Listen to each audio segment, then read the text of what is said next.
A set of philosophy exam scores are normally distributed with a mean of 40 points and a standard deviation of 3 points. Ludwig got a score of 47.5 points on the exam. What proportion of exam scores are higher than Ludwig's score? Give your answer correct to 4 decimal places. So let's just visualize what's going on here. So the scores are normally distributed. So it would look like this.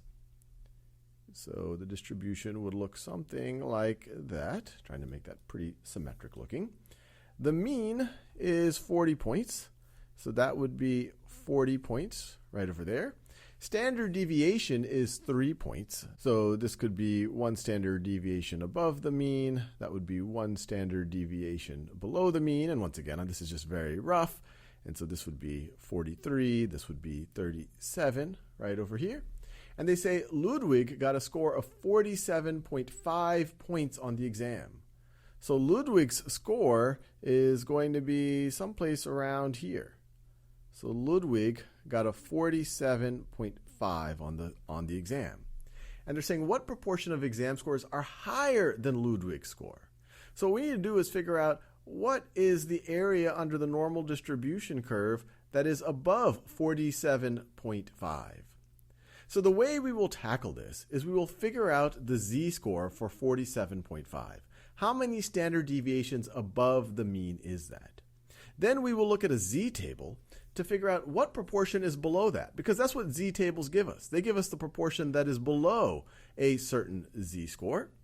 And then we could take 1 minus that to figure out the proportion that is above. Remember, the entire area under the curve is 1. So if we can figure out this orange area and take 1 minus that, we're going to get the red area.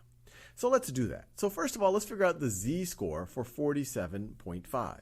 So let's see. We would take 47.5 and we would subtract the mean. So this is his score. We'll subtract the mean minus 40. We know what that's going to be. That's 7.5. So that's how much more above the mean. But how many standard deviations is that? Well, each standard deviation is 3. So what's 7.5 divided by 3? This just means the previous answer divided by 3. So he is 2.5 standard deviations above the mean. So the z-score here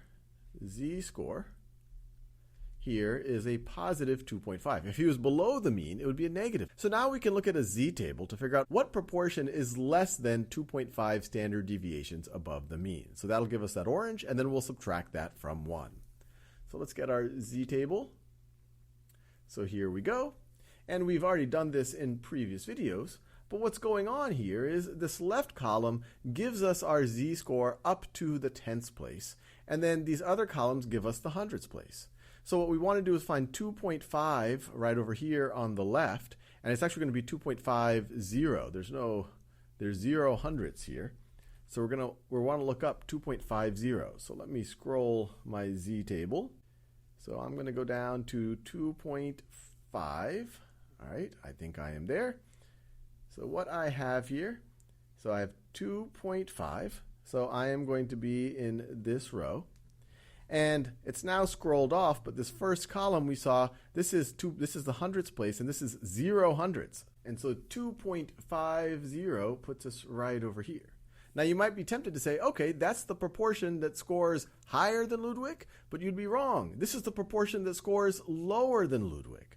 So what we want to do is take 1 minus this value. So let me get my calculator out again. So what I'm going to do is I'm going to take 1 minus this. 1 minus 0.9938 is equal to, now this is the proportion that scores less than Ludwig. 1 minus that is going to be the proportion that scores more than him. The reason why we had to do this is because the z-table gives us the proportion less than a certain z-score. So this gives us right over here 0.0062. So that's the proportion. If you thought of it in percent, it would be 0.62% scores higher than Ludwig. And that makes sense because Ludwig scored over 2 standard deviations, all 2.5 standard deviations above the mean. So our answer here is 0.0062. So this is going to be 0.0062. That's the proportion of exam scores higher than Ludwig's score.